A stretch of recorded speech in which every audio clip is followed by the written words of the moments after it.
부활은 온 인류에게 주신 진정한 소망이자 기쁨의 소식입니다. 이 그리스도의 부활로 말미암아 우리에게도 영생의 소망이 열렸기 때문입니다. 그렇다고 부활을 일시적인 육체의 소생이나 또는 윤회의 반복처럼 일어나는 환상과 혼동해서는 안 되겠지요. 많은 사람들이 부활을 현실의 연장으로 생각하는 경향들이 아직도 많이 남아 있습니다. 지금도 남부럽지 않은 삶을 살고 있다고 생각하는 사람들은 현재의 상태가 조금 더 지속되었으면 좋겠다라는 그런 욕망을 갖기 마련입니다. 반대로 현재의 상황이 너무 힘들고 어려운 이들에게 좀 더 나은 삶을 욕망하면서 또 다른 생을 꿈꾸기도 하죠. 이유는 조금씩 다르지만 결과적으로 부활을 현실 욕망을 위한 연장선상에서 바라본다는 점에서는 크게 다를 바 없는 모습입니다. 하지만 그리스도 예수의 부활은 육신의 삶을 단순히 반복하는 환생이나 자기 욕망을 실현하는 기회로 삼는 것과는 전혀 다른 의미를 가진 것입니다. 부활은 십자가의 죽음을 전제로 하고 있기 때문입니다. 현재의 연장이 아니라 현재의 죽음과 소멸을 전제하는 것, 그게 바로 부활의 의미라는 것입니다. 죽지 않고 다시 살 수 있는 방법은 없습니다. 물론 여기서 말하는 죽음은 완전한 죽음도 아니고 완전한 소멸을 뜻하는 것도 아닙니다. 마치 씨앗이 열매로 변화되는 과정을 생각해 보면 알 수가 있죠. 보기에 씨앗은 사라져서 없어져 버린 것 같지만 실제로 그것은 열매로 다시 태어났을 뿐입니다. 말하자면 변화라는 거예요. 우리말로 다시 표현하자면 탈바꿈한 것, 트랜스포메이션이 된 것, 그게 바로 부활의 의미라는 것입니다. 부활은 이처럼 새롭게 변화되어 사는 길이라고 할 수 있습니다. 이 새 생명이라고 하는 열매를 통해서 다시 사는 거예요. 하나님 나라를 살아가는 새로운 존재로서 생명을 얻는 것, 이게 바로 부활의 핵심된 의미라는 겁니다. 이사야는 부활로 인해 변화될 세상의 모습을 오늘 우리에게 이렇게 묘사하고 있죠. 보라, 내가 새 하늘과 새 땅을 창조하나니 이전 것은 기억되거나 마음에 생각나지 아니할 것이라. 이 부활이라고 하는 것은 현실의 욕망이나 또는 그것을 복제한 것, 우리 욕망이 투영된 그것이 아니라 완전히 새로운 창조를 보게 만든다는 것입니다. 말 그대로 새로운 세상이 열리는 거예요. 흔히 말해서 천지개벽이 일어나는 것이죠. 그러니 지금의 현실을 떠올리거나 그것을 욕망할 필요가 없다는 것입니다. 왜냐하면 새로운 창조를 통해서 우리가 맞이하게 될 세상은 영원한 생명이요, 영원한 기쁨이고 우리에게 날마다 소망이 가득 찬 날이기 때문이라는 거예요. 부활이 우리에게 진정한 소망이자 우리에게 복음, 기쁜 소식인 까닭이 바로 여기에 있는 것입니다. 오늘 본 말씀을 보면 이 그리스도 예수가 부활하신 날, 이 마리아와 제자들이 목격한 빈 무덤도 바로 그것을 우리에게 잘 보여주는 하나의 증표라고 할 수가 있지요. 곧 이사야가 예언했던 그 내용을 우리에게 다시 한번 증거해주는 말씀이라는 것입니다. 이 빈 무덤은 죽음을 상징하는 공간이지요. 그런데 그것과 동시에 새로운 생명의 시작을 알리는 공간이기도 합니다. 부활은 죽음을 전제로 해서 일어나지만 그 죽음은 완전한 종말이 아니라 새로운 시작이라고 하는 것을 가리켜주는 하나의 상징적 표징이라는 거예요. 마치 새 포도주를 새 부대에 담는 것과 마찬가지로 빈 무덤도 새로운 생명을 시작하기 위한 공간이었다는 겁니다. 새 부대의 역할을 했다는 거예요. 그것은 부활이 완전한 변화를 의미하는 것을 우리에게 가르쳐 주죠. 이전과는 전혀 다른 새로운 모습으로의 변화를 뜻한다는 것입니다. 그러니까 빈 무덤은 그 변화가 이루어진 과정을 우리에게 보여준다는 거예요. 다시 말해서 탈바꿈의 과정이었다는 것이죠. 마치 그리스도의 제자가 되기 위해서는 우리 자신을 버리고 비워야 하는 것과 마찬가지의 현상이라는 겁니다. 이것은 부활의 의미에 대한 사도 바울의 가르침을 통해서도 잘 알 수가 있지요. 이 바울은 이렇게 우리에게 이야기를 한 바 있습니다. 그가 모든 사람을 대신하여 죽으심은 살아있는 자들로 하여금 다시는 그들 자신을 위하여 살지 않고 오직 그들을 대신하여 죽었다가 다시 살아나신 이를 위하여 살게 하려 함이라. 그러므로 우리가 이제부터는 어떤 사람도 육신을 따라 알지 아니하노라. 비록 우리가 그리스도도 육신을 따라 알았으나 이제부터는 그같이 알지 아니하노라. 그런즉 누구든지 그리스도 안에 있으면 새로운 피조물이라. 이전 것은 지나갔으니 보라 새 것이 되었도다. 지금 바울 사도는 우리에게 그리스도의 부활이 갖는 의미를 가르쳐주고 있죠. 그것은 아주 명징한 목적을 가지고 있다는 거예요. 우리가 그리스도 안에서 새로운 피조물로 다시 살아나도록 하기 위함, 그게 바로 그리스도의 부활의 의미였다는 거예요. 그래서 그것은 2000여 년 한 번 이루어진 사건으로 그친 게 아니라는 거예요. 그것은 오늘 날마다 우리에게도 이루어져야 할 사건이라고 이야기를 한 겁니다. 그래서 그 부활을 통해서 나도 날마다 부활을 체험하라고, 그것이 바로 부활이 가진 의미라는 거예요. 그것이 부활이 가진 목적이기도 하다는 것입니다. 오히려 부활은 이 육신의 소유나 욕망에 대한 집착과는 전혀 다른 성격이라는 것을 가르쳐 준 것이죠. 이전의 삶은 그저 포기해야 할 대상일 뿐이라는 거예요. 우리를 위해 대신 죽으신 그리스도의 부활과 함께 우리도 그분 안에서 다시 새로운 생명으로 거듭나는 것, 이게 바로 부활이 주는 진정한 메시지라는 겁니다. 그래서 우리도 날마다 그리스도 안에서 부활을 체험하는 거예요. 부활은 지금도 계속 재현되는, 우리를 통해서 실현되어야 할 사건이어야 한다는 겁니다. 그래서 우리의 일상은 날마다 부활을 경험하는 거예요. 그 말은 결국 우리는 날마다 부활을 위해서 죽어야 한다는 것을 의미하는 것이죠. 날마다 옛사람은 죽고 그리스도 안에서 새로운 부활을 날마다 체험하는 것, 이것이 바로 부활이 우리에게 가져다준 진정한 기쁨이요 소망이라는 사실입니다. 그만큼 그리스도 안에서 변화된 삶을 지금도 살고 있어야 한다는 거예요. 그러면 그렇게 변화된 세상, 예수 그리스도의 십자가 사건이 오늘 우리의 삶 속에서 실현되었다면 과연 오늘 우리가 살아가는 세상의 모습은 어떠해야 할까요? 이사야는 그 모습을 우리에게 미리 알려준 것 아닙니까? 우는 소리와 부르짖는 소리가 없는 세상이 펼쳐질 것이라고 이야기를 하죠. 불의와 불공정한 세상으로 인해서 억울한 이가 나타나지 않는 그런 정의로운 세상이 일어난다는 거예요. 일한 만큼 수확을 거둬서 수고가 헛되지 않는 것, 서로를 해하고 상하는 일이 없는 그런 세상, 그래서 모두가 기뻐하고 모두가 나누며 살아가는 그런 세상이 펼쳐진다는 거예요. 정말 이상적인 모습이죠. 근데 이것이 오늘날 우리 믿지 않는 사람들에게는 더 빈무덤처럼 여겨지게 만드는 까닭이 뭘까요? 마치 공허한 메아리처럼 느끼게끔 오늘 현실이 그 반대로 펼쳐지고 있기 때문이 아니겠습니까? 전혀 불가능해 보이는 이상적인 현실처럼 보인다는 거예요. 그렇듯 우리 눈에 비친 이 현실의 모습은 이사야가 예언한 하나님의 나라가 이루어진 것, 그날에 이루어질 사건, 곧 부활의 생명을 살아가는 사람들의 모습과는 전혀 판이한 모습이라는 거예요.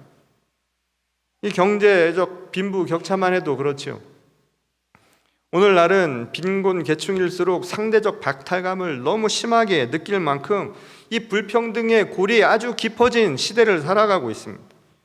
특히 지난 팬데믹 기간 동안 일자리를 잃어버리거나 불안정한 수입으로 인해서 길거리로 내몰린 사람들의 수가 늘었다고 하죠. 치솟는 물가에 이 가계 부채도 늘어서 이 서민들의 등골이 휘어갈 지경 아니겠습니까?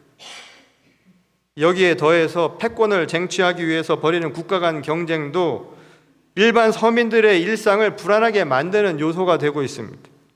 자기 이익을 위해서라면 물불 가리지 않고 벌이는 크고 작은 분쟁과 갈등이 결국 우리 시대를 이렇게 멍들게 만들고 있다는 거예요. 그 틈 사이에서 사회적 약자들의 삶은 더욱더 피폐해지고 힘들어지고 있는 현실을 맞이하고 있죠. 이 치열한 경쟁의 틈바구니 속에서 자신의 의심과 상관없이, 자신의 의지와 상관없이 내몰려 있는 아주 연약한 계층들, 우리 젊은 층들과 어린 아이들을 한번 생각해 보십시오. 그들이 맞이해야 할 이 시대를 보면서 우리가 만들어 놓은 세상의 모습을 자, 여기가 하나님의 나라라고 이야기할 수가 있겠습니까? 도대체 세상이 어떻게 돌아가고 있는지, 사실은 기성세대가 부끄러워해야 할 모습일 수도 있다는 거예요. 이사야의 예언처럼 기쁨으로 가득 차 즐거운 하루의 일상이 되어야 하는데 그런 모습은 사라져버린 지 오래가 돼버렸죠. 어느새 웃음기조차 다 사라져버린 그 차가운 현실이 우리를 기다리고 있다는 거예요. 그게 우리가 지금까지 걸어온 삶의 여정이었다는 겁니다. 예수 그리스도의 부활을 믿는 자라면, 예수 그리스도의 부활대로 우리가 살았더라면 이사야가 예언한, 선포한 그 내용들이 오늘 이 땅 가운데 이루어져야 했고, 또 그것이 우리 다음 세대에게 물려주어야 할 아주 자랑스러운 모습이어야 하는데 여전히 그렇지 못하다는 거예요. 한마디로 말해서 그리스도의 부활로 인해 우리의 삶도 변화되었다. 이걸 전혀 실감할 수 없는 현실을 우리가 살고 있다는 사실입니다.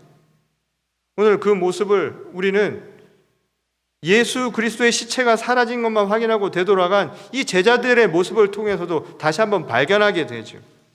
그들의 무책임한 태도, 바로 우리 자신의 자화상이라는 겁니다. 이 부활에 대한 막연한 기대만 가지고 있었죠.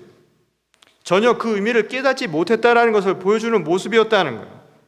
그 말은 그 부활의 의미를 우리가 깨닫고 나도 날마다 십자가 안에서 죽고 십자가 안에서 다시 부활하는 생명의 삶을 살지 못했다는 것입니다. 그것은 무책임한 거예요. 무관심한 것이죠.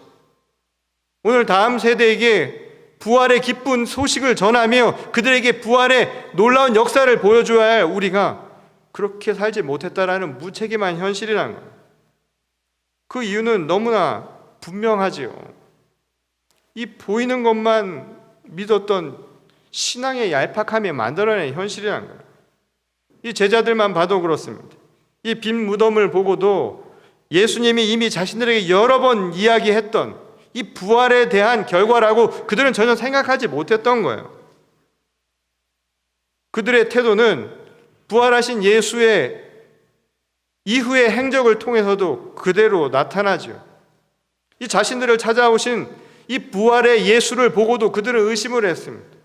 계속해서 눈에 보이는 표정만을 요구를 했지요. 보여줘야 믿겠다고 말이죠. 그 말은 결국 그들이 그리스도의 십자가 죽음이 무엇인지를 전혀 이해하지 못한 것이고, 그로 인해서 그들이 맞이해야 할 것은 부활의 기쁜 소식도 아니었고, 그것으로 인해서 소망 가운데 산 것이 아니라 좌절과 낭망, 두려움 속에서 그 어둠 가운데 빠져서 살 수밖에 없는 결과를 초래하고 말았다는 사실입니다. 문제는 이 부활에 대한 확신이 없는 신앙은 쉽게 흔들릴 가능성이 높다는 거예요.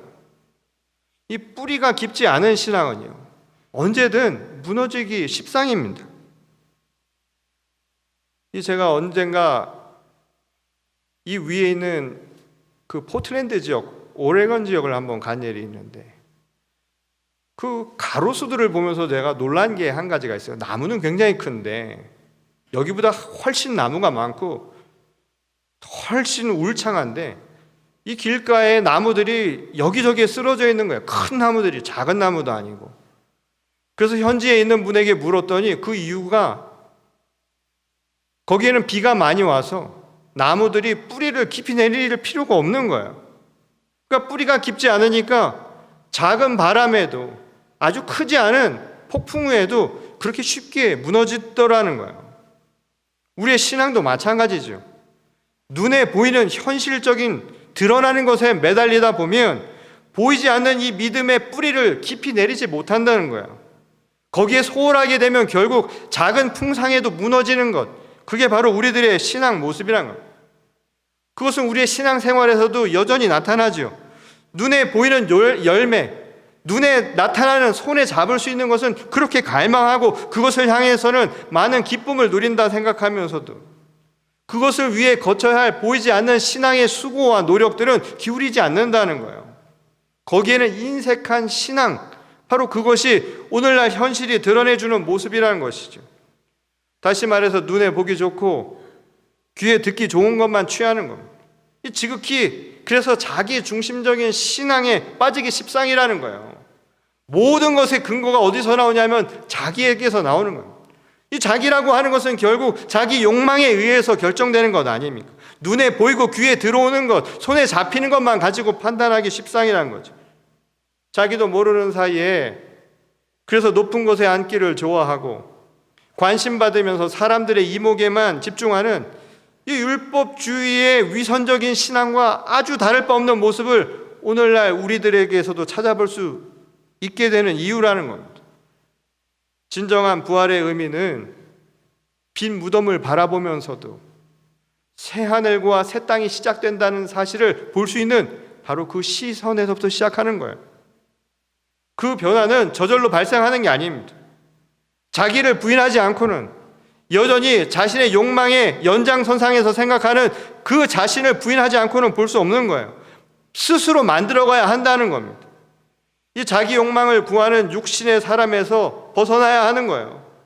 썩어 없어질 바로 그 구태에서 벗어날 수 있어야 하는 겁니다. 대신에 그리스도 안에서 새로운 피조물로 거듭나는 거예요. 이전의 삶과는 전혀 다른 피조물로 변화되는 것. 이게 바로 부활을 경험한 사람의 모습이라는 거예요. 그것이 바로 우리를 위해 십자가에 죽으시고 우리를 위해 십자가 위에서 다시 부활하신 예수 그리스도를 통해 보여주신 하나님의 메시지라는 겁니다. 부활의 궁극적인 목적은 그래서 우리의 부활을 위함이라는 거예요.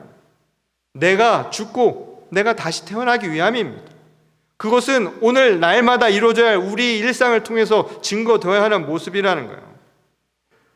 그리스도를 따라서 나를 중심으로 바라보던 그런 삶에서 이제 그리스도 안에서 새로운 하늘, 새 땅을 추구하는 새로운 피조물로의 변화, 그리고 그것을 통해서 오늘 이사야가 예언한 것과 같은 그런 세상을 함께 만들어가는 거예요. 그게 비로소 세상을 아름답게 만드는 것입니다. 새 하늘 새 땅이 열려서 모두가 기뻐하고 더 이상 눈물이 없고 더 이상 고통스러운 아픔이 없는 세상을 함께 만들어가는 것. 전쟁과 분쟁이 없어지고 갈등이 사라진 세상을 만드는 것. 모두가 평화롭고 서로가 정의롭고 또 서로를 나눌 수 있는 그런 세상을 함께 만들어갈 수 있다는 거예요. 이 슬로베니아 출신의 이 철학자인 이 슬라보의 지젝이라고 하는 사람이 있습니다. 그 사람이 기독교와 유대교의 가장 큰 차이를 이렇게 이야기를 한 바가 있어요. 유대교는 여전히 메시아의 강림을 기다리고 있지만 기독교는 이미 기다리던 메시아의 강림을 믿고 있는 사람들이라는 거예요. 그러니까 기독교는 그리스도의 십자가, 그 죽음과 부활에 대한 확신을 갖고 있는 사람들이라는 거예요. 그래서 그냥 막연히 넋놓고 기다리는 것이 아니라 그 구원을 확증받은 자로서 이미 그리스도께서 우리에게 오셨고 그 부활의 증거가 우리에게 나타난 바 되었다라는 믿음을 가지고 오늘을 살아가는 자, 이들이 바로 기독교인들이라고 이야기를 한 바가 있습니다. 그리고 우리에게 이야기하는 거예요. 그에 합당한 삶을 그래서 살아야 한다는 거예요. 그러면서 그는 이런 이야기를 했습니다.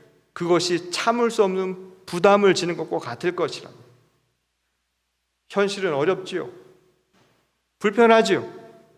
하나님의 말씀을 통해서 내가 옛 껍데기를 벗는다는 것은 쉬운 일이 아닙니다.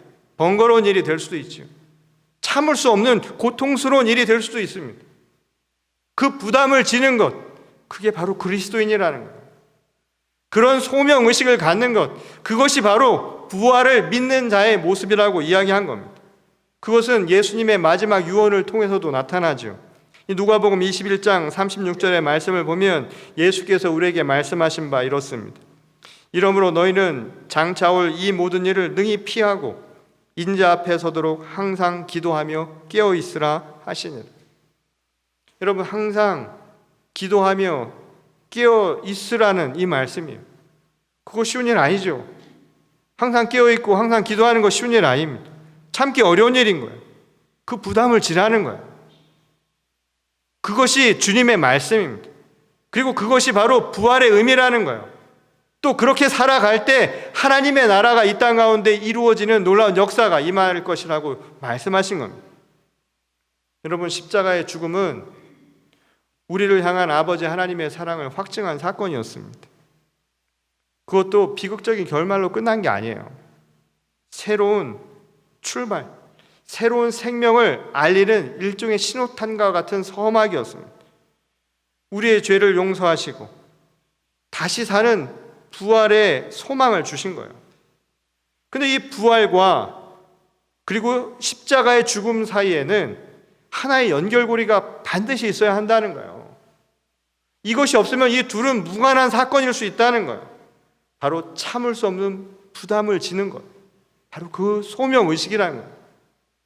예수께서 말씀하신 것처럼 자기 십자가를 지는 이 참을 수 없는 부담을 지지 않으면 누구도 제자가 될 수 없다는 거예요. 제자가 될 수 없다는 것은 그 부활을 누구도 경험할 수 없다는 거예요. 그렇게 살지 않는 한 우리는 이사야가 예언한 그런 세상을 결코 눈앞에서 볼 수 없다는 것입니다. 그래서 그 거룩한 책임감을 지고 오늘 살라는 거예요. 이것이 바로 부활의 소식을 듣는 자의 모습이라는 겁니다. 그리고 그 안에서 새롭게 변화되는 거예요. 얄팍한 신앙이 아니라 자기 중심적이었던 그 얄팍함을 버리는 신앙으로의 변화가 이루어져야 한다는 거예요. 그래서 우리는 그리스도의 피값에 걸맞는 삶을 살아야 한다는 거예요. 예전에 어른들이 그런 말씀을 하시곤 했죠. 밥 해주고서는 밥값 좀 하라고. 오늘 우리가 사는 것은 그리스도의 피값으로 사는 겁니다. 여러분, 피값하고 살아야 하는 거예요. 그것은 참을 수 없는 우리에게 부담이 될지라도 그것을 기꺼이 질 수 있는 우리 신앙의 변화를 통해 나타나는 일이라는 겁니다. 오늘 우리의 시대는 자유와 방종이라고 하는 경계 자체가 아주 무뎌진 시대를 살아가고 있죠. 그래서 자기의 중심적으로 자기에게 주어진 자유로 자기의 귀에 걸면 귀걸이, 코에 걸면 코걸이 하는 방식으로 자기 편리대로 생각하며 살아가는 겁니다. 그것은 신앙도 마찬가지예요. 자기 신앙을 가지고 자기 멋대로 살아가는 게 오늘의 현실이라는 겁니다. 오늘 그런 우리들에게 주는 말씀이에요. 지난 성금요일 우리는 예수 그리스도를 십자가에 못 박았습니다. 그리스도 예수를 우리 스스로 십자가에 못 박은 게 되지 않으려면 우리도 그리스도와 함께 십자가에 못 박혀야 되는 거예요. 나의 죄를 하나님 앞에 참회하지 않으면 그것은 아무 의미가 없는 일이라는 겁니다. 예수 그리스도의 십자가 사건을 경험하며 여러분 마음이 어떠셨습니까? 오늘날 그 누구도 그것에 참여하는 마음을 갖는 이들이 별로 없어요. 성금요일에 참여하면서 십자가 사건을 매년 반복하면서 우리의 마음이 이미 무뎌져 버렸어요. 누구도 가슴 아파하지 않습니다. 자신의 부모가 돌아가신 날을 기념하면서 여러분들은 어떤 생각을 갖습니까? 가슴에 슬픔과 아픔이라고 하는 것이, 애통의 함이 함께 공존을 하는 것이 당연한 인지상정 아닙니까? 오늘 십자가의 그 사건을 나의 사건으로 받아들이지 못하는 한 우리는 그 누구도 십자가의 부활을 나의 사건으로 맞이할 수 없다는 사실입니다. 오늘 예수 그리스도의 십자가의 그 놀라우신 은총을 우리가 참회하며 우리도 참을 수 없는 그 부담을 질 때 비로소 오늘은 우리에게 그 어느 날보다 기쁜 날이 될 줄 믿습니다. 오늘은 부활의 날입니다. 우리가 예수 그리스도를 다시 만난 날입니다. 그리고 오늘 우리도 그 부활 가운데 생명을 얻은 것입니다. 오늘 장차 우리에게 생명이 올 것이라는 기대가 아니라 그리스도의 자녀들은 이미 우리 가운데 부활의 소망이 주어졌음을 믿는 사람들이라는 거예요. 오늘 여러분 모두 부활의 소망 가운데 있는 줄 믿으시기 바랍니다. 여러분 모두는 부활의 사람들입니다. 그러니 두려워 마십시오. 어려워 마시고, 그래서 부활을 가지고 오늘 이 어렵고 엄혹한 세월 속에서도 일어서는 거예요. 날마다 주님의 소망 가운데 일어서서 오늘 우리 시대를 함께 만들어가는 겁니다. 조금 힘들고 조금 번거롭고 조금 고통스러울지라도 우리가 함께 합심하여서 오늘 이사야가 우리에게 보여준 그 세상을 우리 모두가 함께 만들어가는 것입니다. 그래서 훗날 우리의 다음 세대에게 물려줄 세상은 적어도 전보다 더 아름답고 또 그 아이들에게 줄 때 부끄럼 없는 그런 세상을 물려줄 수 있는 신앙의 자녀들이 될 수 있기를 주님의 이름으로 간절히 축원합니다. 우리 다 같이 기도하겠습니다. 우리를 지극히 사랑하시는 아버지 하나님, 오늘 부활의 기쁜 소식을 저희 모두에게 허락하여 주심에 감사를 드립니다. 그럼에도 불구하고 여전히 우리는 빈 무덤을 보고 그냥 되돌아섰던 제자들처럼 그저 지나치는 하루로만 생각하며 기억하는 것은 아닌가 반성케 하여 주시옵소서. 오늘 십자가를 못 박았던 우리의 죄를 우리도 함께 못 박고 주 안에서 온전한 변화를 체험하는 주의 거룩한 교회와 성도가 되게 하여 주시기를 원합니다. 그리하여서 우리가 함께 만들어갈 세상은 이사야의 선포처럼 더욱 정의롭고 평화롭고 이 땅에 분쟁은 없고 서로가 함께 기뻐하는 아름다운 세상을 이뤄가게 하여 주시옵소서. 이를 위해 참을 수 없는 부담조차 기꺼이 지는 저희 모든 성도들이 되게 하실 줄 믿사오며 거룩하신 우리 주 예수 그리스도의 이름으로 간절히 기도드렸습니다. 아멘.